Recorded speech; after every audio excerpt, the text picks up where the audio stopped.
Buenos días, mis estimados alumnos de la Cátedra de Historia de las Artes y el Diseño 2.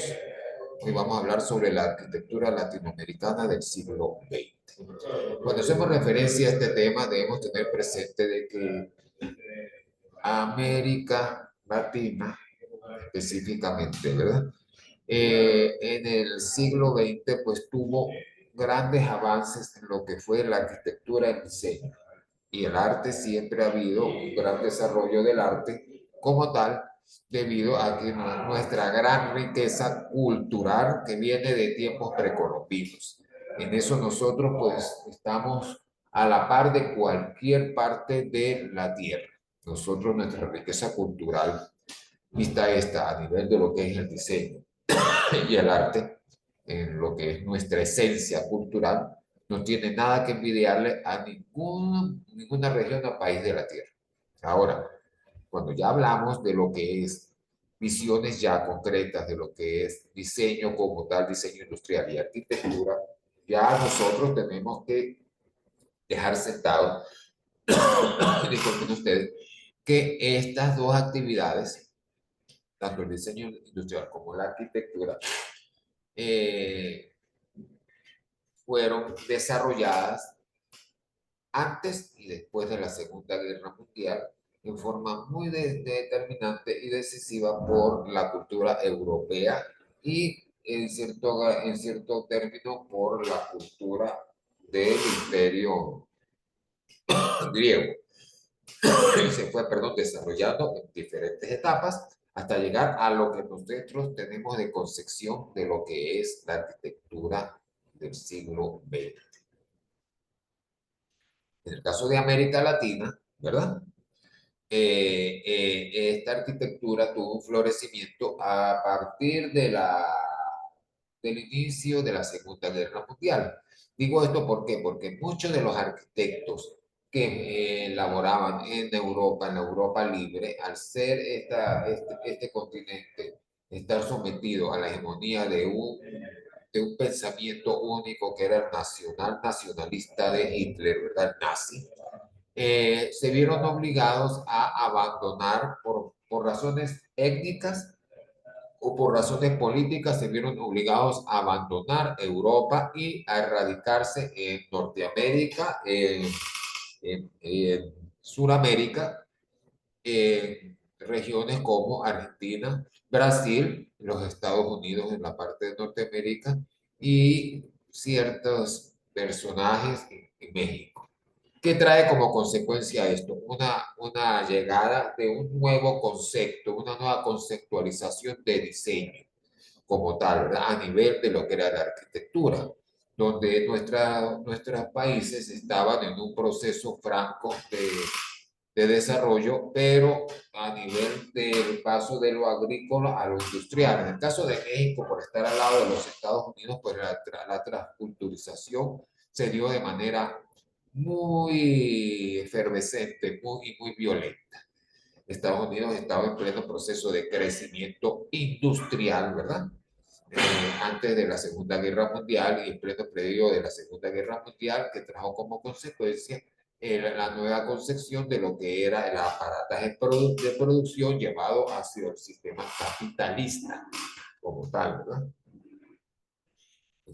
México, por estar al lado de este coloso, ¿verdad? Pues recibió una gran influencia y su proceso de transculturización pues se ve reflejado en muchos de los factores que se ven dentro de lo que es el quehacer de la parte manufacturera. Más sin embargo, ellos tienen una gran tradición a nivel de lo que es la arquitectura precolombina, vista esta con un legado de la humanidad que es innegable y que compitió y tuvo cierto roce y rechazo hasta que hubo la transculturización, pero de una manera más suave, digámoslo así, donde se representan dos estilos tan divergentes como sería un estilo modernista, ¿verdad? Con el estilo propio, autóctono del país. En el caso de otras regiones americanas, pues la transculturización influyó en lo que fue las inmigraciones que llegaron a estos países, como el caso de Venezuela, Brasil, Argentina. Pero al momento de la Segunda Guerra Mundial fue más que todo en Brasil y Argentina. Nosotros tuvimos esa inmigración que llegó a partir de los años 50, 60. Son épocas que en el caso de Argentina y Brasil, pues se familiarizó la parte más profunda de lo que fue la concepción de cambio de una arquitectura que para aquella época el resto del continente estaba viviendo una sociedad tipo rural y para esa época empezó el gran desarrollo industrial de los países y se fue transformando, donde entró de manera inequívoca la arquitectura como representación no artística, sino más bien de diseño, donde se formularon los espacios vistos bajo una óptica futurista de lo que debería ser América Latina al cabo de cierto tiempo, cierto periodo de tiempo, ¿verdad? Lo que debería ser, era como una visión muy a lo Julio Verne, digámoslo así, de lo que los pensadores de aquel momento pretendían que América tuviera el desarrollo, hacia dónde iba a ir. Entonces, nosotros tenemos en este aspecto que en el caso de Argentina, pues hubo un desarrollo muy sustentado en la inmigración tanto italiana como alemana. Entonces ellos tienen ese bagaje cultural que va floreciendo de manera espontánea y temporal. En el caso de Brasil, pues nosotros vemos que ellos pues sí tienen una un legado de esta transculturización, pero es más llevado a lo europeo. ¿Por qué? Porque el país desde sus inicios fue concebido como un virreinato, donde la concepción cultural se basó en la separación de las culturas étnicas que estaban en el continente a la llegada de los europeos, en este caso de los portugueses, y bueno, se fue creando tipo de sociedad tipo clasista que, pues, en cierto modo, se terminó teniendo una relación formal étnica con la raza negra que trajeron como esclavos y por último ciertos destellos en la acogida a nivel cultural de la parte autóctona de lo que es las culturas étnicas del Brasil.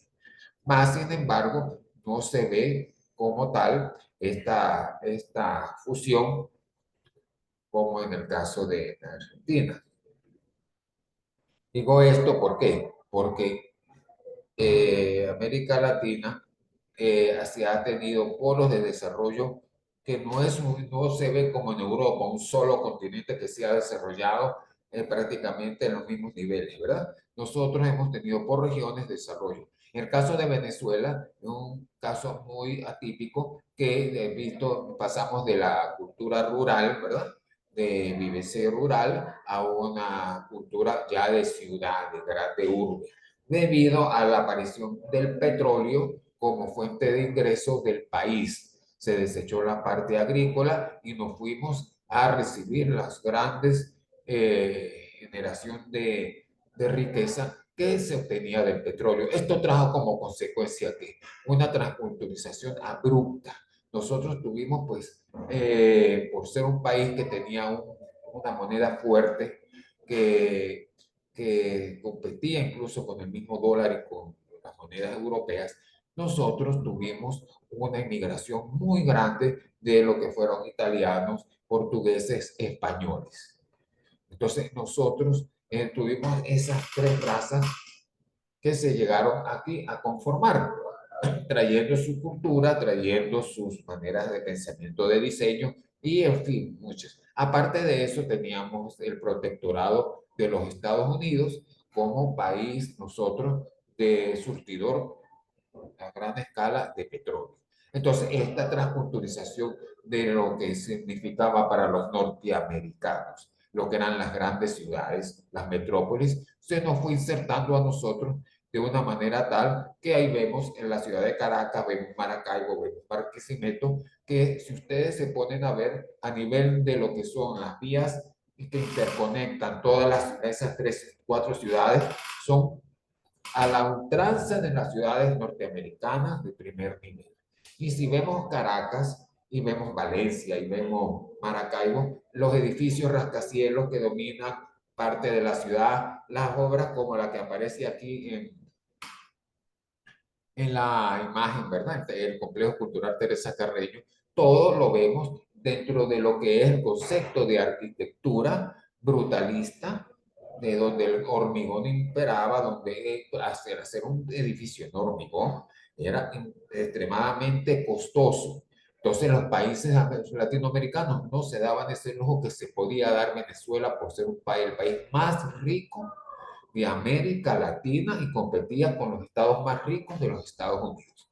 Entonces, si vamos a ver la situación que vivió Venezuela entre los años 50 y los años 80, es muy diferente a la situación que se está viviendo ahora, pero sí nos ha quedado ese legado cuando nosotros vemos las torres del Parque Central, vemos la ciudad universitaria, vemos el complejo cultural Teresa Carreño, vemos los viaductos, vemos los distribuidores como La Araña, el Cepíes, y varios ustedes contar el mismo metro de Caracas, que aunque ahorita está destruido porque le han dado muy mal mantenimiento y solamente se han dedicado no al mantenimiento preventivo, sino al correctivo. Entonces vemos que el país ha tenido y tiene todavía una infraestructura a nivel de arquitectura, de ingeniería, que no se la gasta ninguno de estos países por muy desarrollados que estén.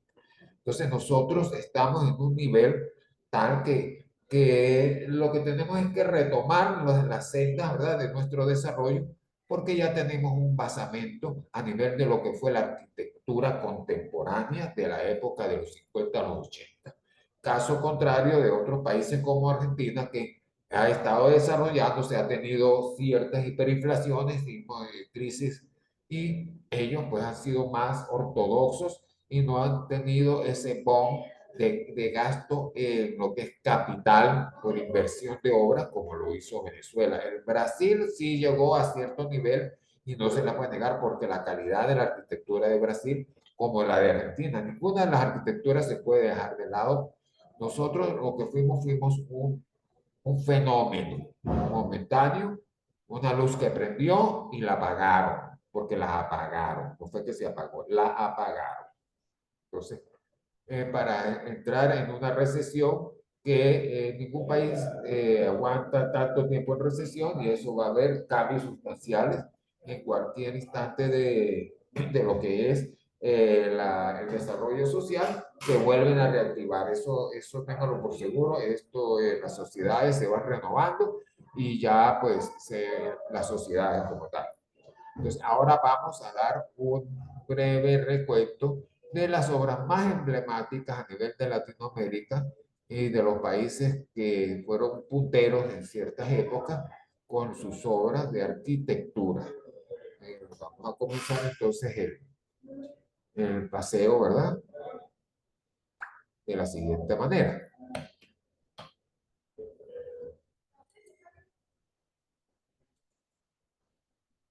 Este es el edificio Panamericano de Uruguay. Fue erigido en el 59. Es original de Cicero Muret. En esta imagen, Gambini muestra cómo llama la atención a uno a la distancia. Estamos hablando de este gran bloque.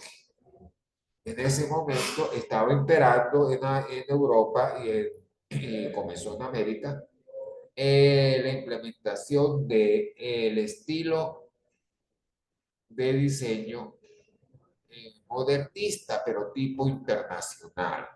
Prueba de esto podemos ver los bloques de Marsella, que fueron el bloque de Marsella que fue erigido, diseñado y concebido por Le Corbusier en Francia y el conjunto de edificaciones hechas por el Tercer Reich, de la misma ingeniería de diseñadores del nazis para un complejo habitacional donde el hormigón y los bloques, la figura del constructivismo, no, perdón, es decir, del constructivismo y el mismo brutalismo expresadas en lo que era el racionalismo de la corriente modernista, se daban a conocer, se implementaban en las grandes capitales del mundo y América no iba a ser la excepción, ¿verdad? Entonces vamos a ver edificaciones diseñadas por arquitectos de gran valía en toda América Latina, como este bloque que estamos viendo acá. Y fíjense que aquí hay otras torres ya de cierta monumentalidad que ya se veía, se esculpía dentro de lo que era la parte de lo que eran las poligonales urbanas de las ciudades, un desarrollo abrupto de obras que basadas en el concreto armado. Aquí tenemos la Casa Chávez, llena de espacios translúcidos, adorna el paisaje de Lima, Perú, desde los finales de los 50. Y ya vemos aquí el uso del vidrio, el uso del concreto, y estamos en Perú. Entonces estamos viendo la plasticidad que se consigue con este tipo de diseño, que no se queda solamente con el uso del concreto armado, sino que explora otras facetas del uso de materiales para darle una plasticidad a los diseños y darle una ligereza conceptual que necesitaría el uso de este tipo de material tan rígido como es el concreto a obra limpia y armado. En este caso tenemos las torres del Parque Residencial Complex en Bogotá, Colombia. Fueron una creación de Rogelio Salmona y se eligieron en el 64 al 70. Aquí las tenemos. Ellos son más ortodoxos en lo que es el uso de materiales. Se va más por el uso de lo que es la arcilla como material pétreo, ¿verdad? Y el uso de concreto sí lo han experimentado en aquella época. En estos momentos, pues por supuesto, ya esto es otra concepción de lo que es diseño de arquitectura en lo que es la actualidad. Estamos hablando de la época de finales del siglo XX, ¿verdad? Mediados finales del siglo XX. Aquí vemos que incluso hay una plaza de toros, pero si ustedes ven el tratamiento de fachada de superficie, es muy a lo europeo, es más la utilización de los materiales como tipo arcilla, materiales de forma de llevar, evitar el uso de concreto, porque el concreto en España fue visto en algún momento como un material estrictamente ingenieril y del momento que aparece el constructivismo ruso o aparece el brutalismo como expresión de Occidente para contrarrestar esa idea de pregnancia que se estaba formando sobre lo que eran las construcciones a concreto a obra limpia, pues hubo países como Colombia, específicamente Bogotá, que fueron más ortodoxos en tratar de conservar los patrones de construcción y de materiales que se venían destinando sin desmeritar lo que era la parte de diseño llevada a la concepción de qué, de un modernismo dirigido al modernismo catalán representado por Gaudí.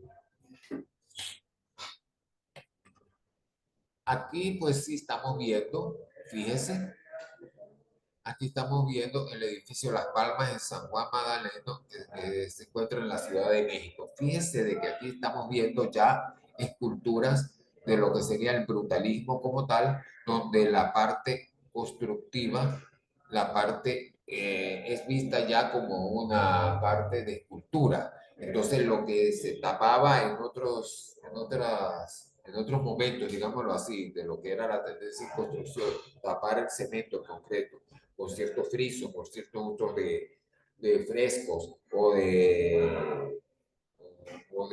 digámoslo así, de revestimientos a nivel cerámico, ya quedan descubiertos y se juega con texturizados. Y también con la inclusión del vidrio a nivel de fachadas dobles, donde se pueda dar un equilibrio formal entre el peso brutal de lo que es el concreto como tal, con la sutileza y lo efímero que representa una pantalla de cristal. Entonces, tenemos que tener muy presente esto, que aquí se está dando en esta época un desarrollo en forma exponencial de lo que fue este movimiento, movimiento brutalista de lo que es el diseño para la construcción de obras de gran envergadura.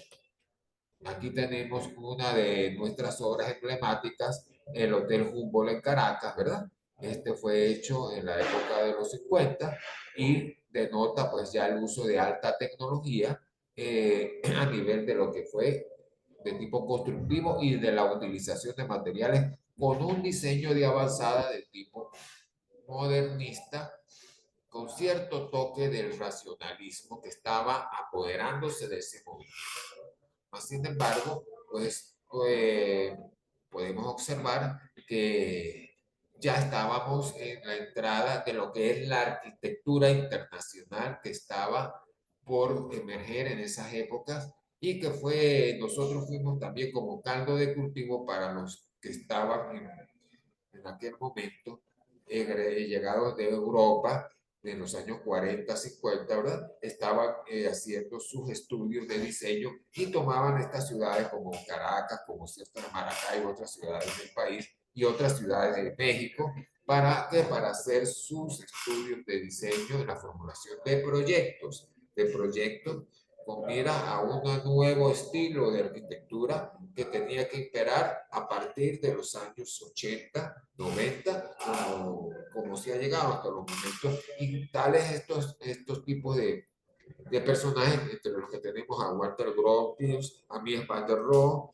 y otros más que emigraron de Europa, perseguidos por los nazis, y se implementaron en los Estados Unidos, formando su centro de operaciones allá que irradiaba toda América Latina. Vamos a pasar ahora con una de las obras emblemáticas de Brasil, que es el Congreso Nacional, y fue una obra de Oscar Niemeyer y acompañado por Lucido Costa. Esta, si ustedes ven, es una monumentalidad conformada por los hitos particulares, los hitos más particulares de lo que es el diseño moderno, ya con la hegemonía de lo que fue la corriente racionalista. Se ve el uso de figuras muy puras, ¿verdad? Como estos paralelepípedos que tenemos acá, tenemos unas medias esferas, digámoslo así. O sea, el uso de elementos geométricos que acompañaron en una composición a hitos fundamentales como este, que es el Congreso. Este señor fue el que diseñó la nueva capital de Brasil, que es Brasilia, y este es uno de los elementos de tipo público que se diseñaron para lo que sería la parte del, del urbanismo como tal de la ciudad, la parte urbana de la ciudad como tal. Como vamos a decirlo así, representación, no con esta pureza, pero sí con una cierta visión muy generalizada hacia lo que fue la corriente del modernismo. Encontramos el desarrollo habitacional del 23 de enero en Caracas, elaborado por Raúl Villanueva. Fue una de las obras que tuvo más auge dentro de desarrollo urbano de esta ciudad, de nuestra ciudad capital, y que estaba conformada por el racionalismo puro, ya visto como concepción de modernismo. Vemos entonces bloques de concreto al estilo bloque Marsella, todos bien agrupados, donde el hombre pasa a ser, digámosle, vamos a hacer una analogía, como una abeja en un panal, donde están todas las celdas, ¿verdad? Que se le denominan así a los panales, y cada una va a tener su cubículo, su estancia, muy bien organizado, muy racionalmente pensado a nivel de circulación, de ventilación, de todos los servicios que pudiera generar, olvidándose de que el hombre es un ser que, no, que a pesar de ser racional, vive de emociones. Y esto pues creó una situación de no vivencia grata de los moradores de este tipo de complejos, a pesar de que si lo vemos como arquitectura, como ensayo de arquitectura, lo vamos a ver como un ensayo muy formal, muy racional de cómo debe vivir un ser humano dentro de una urbe, dentro de un espacio, creándose este tipo de burbujas que a la palestra, al final, dejaron de tener la pregnancia a nivel de esas ideas conceptuales tan rígidas. Aquí tenemos un desarrollo, Río de Janeiro, Brasil, desarrollo habitacional, Pedregul, Río de Janeiro, diseñado por Alfonso Eduardo Ridi. Esto fue desde 1930 al 70. Vemos y le seguiré mostrando en todas las imágenes que nosotros en esta época pues fuimos bombardeados, vamos a decirlo así, por esta transculturización a nivel de arte y diseño y arquitectura que se ve reflejada en este tipo de obras donde impregna la monumentalidad de qué? La monumentalidad de las obras que fueron más que todo concebidas donde el hombre se veía, que se perdía la escala humana y pasaba a ser escala monumental la que regía este tipo de obras. Aquí vemos otro complejo en Chile, aquí lo vemos, o sea, son bloques horizontales, ¿verdad? Donde si vemos, se vería, o sea, la sensación que pudiese uno tener dentro de un bloque de estos, al estar en el medio del bloque, donde vemos que no hay ni siquiera una iluminación cenital para poder, pues, de donde dos pisos, entonces pudiese tenerla en la segunda planta, aquí en plata banda, ¿verdad? Pero en la parte de aquí abajo en el primer nivel, no se va a tener eso. Entonces se veían como unos pasillos, como unas cárceles prácticamente, donde la iluminación venía asignada o dada, ¿por qué? Por las partes externas del bloque, cuando usted abría la vivienda, la puerta de ingreso a la vivienda. De resto, esos pasillos eran inhumanos a pesar de estar bien diseñados, tener las medidas exactas, ahí la gente no quería se iba a tropezar, pero la sensación que le daba al ser humano al estar en una esquina para ver el desarrollo completo, de caminarse todo ese corredor, eso da cierta sensación de rechazo. Es cierta, no, una gran sensación de rechazo. Entonces, estas cosas como esta, lo que siente el ser humano en este tipo de obras, se vio de que no fue tomado en cuenta a plenitud, solamente la parte funcional del elemento fue lo que se tomó en cuenta, robándole la esencia a la humanización de este tipo de obras, que pudo haberse hecho de una manera más, o sea, más, se pudo haber formulado en su diseño de una manera más consona con lo que es el hombre y sus valores. Aquí tenemos nosotros otra de las obras emblemáticas de la unidad residencial Presidente Juárez en la Ciudad de México. Volvemos con el mismo hito, fíjense, son bloques, pantallas de concreto armado y donde el ser humano pasa a ser un minúsculo, un componente mínimo y ya la monumentalidad del objeto pasa a tener la relevancia dentro de lo que es la ciudad, dentro de lo que es el estudio urbano de caracterización de lo que tiene que ser una ciudad. Perdemos la escala, pasamos entonces a que pasamos a tener es una concepción de bloques, edificaciones que representan una ciudad, pero no representan al ciudadano. Así de sencillo. Esta fue hecha entre 1930 y 1970. En este caso tenemos a la ciudad universitaria de Caracas, obra del arquitecto venezolano Carlos Raúl Villanueva y de un equipo de colaboradores. Se comenzó a construir a principios de la década de los 40 en los terrenos de la histórica Hacienda Ibarra, localizada a 870 metros de altura sobre el nivel del mar, con un área de construcción que alcanza las 164 hectáreas. Entonces, cuando nosotros vemos el desarrollo, es un desarrollo formidable. Aquí, pues, en Villanueva, llevando más preceptos de lo que era Le Corbusier, porque fue seguidor de esa escuela, él trae de Francia, pues, ciertos conceptos a nivel de lo que es la conceptualización de los objetos, de los productos a nivel de diseño.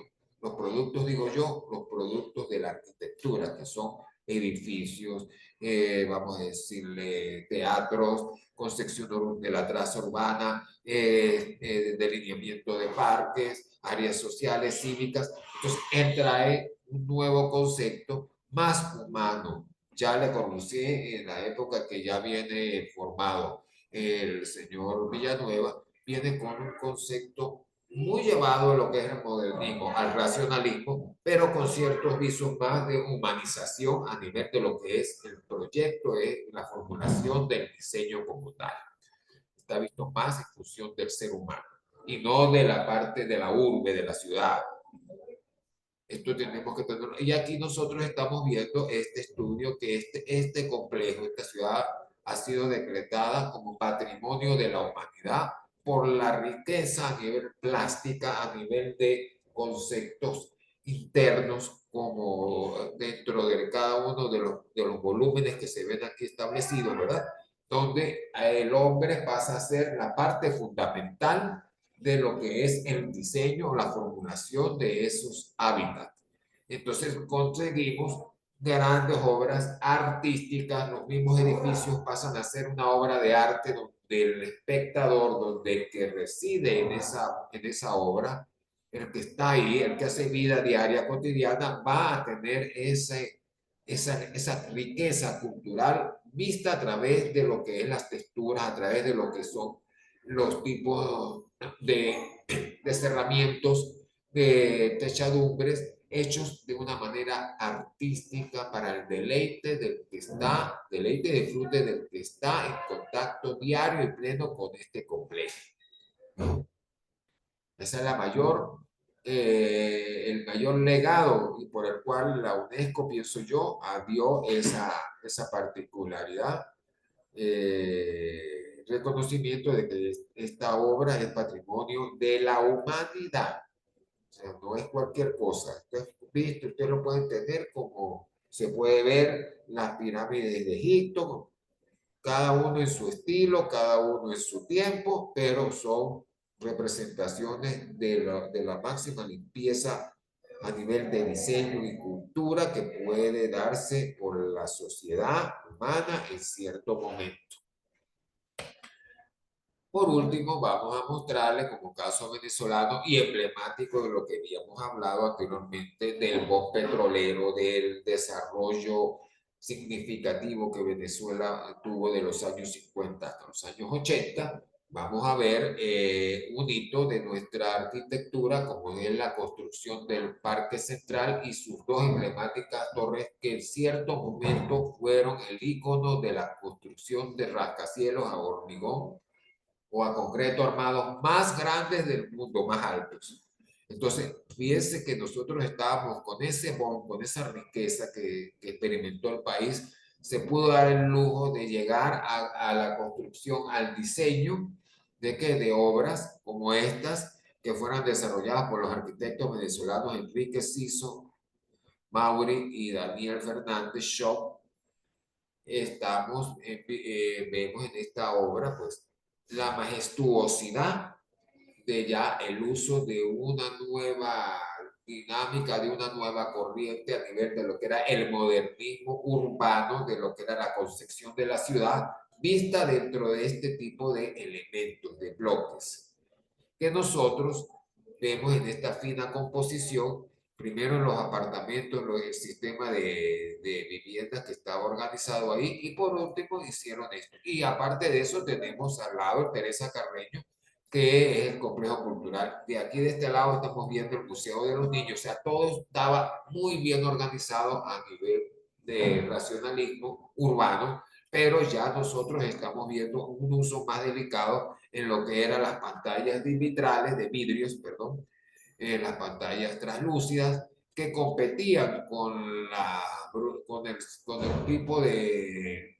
línea brutalista del uso exacerbado del concreto a obra limpia armado, pues estos arquitectos consiguieron una nivelación de tipo formal, compositivo, que aquí se ve reflejado.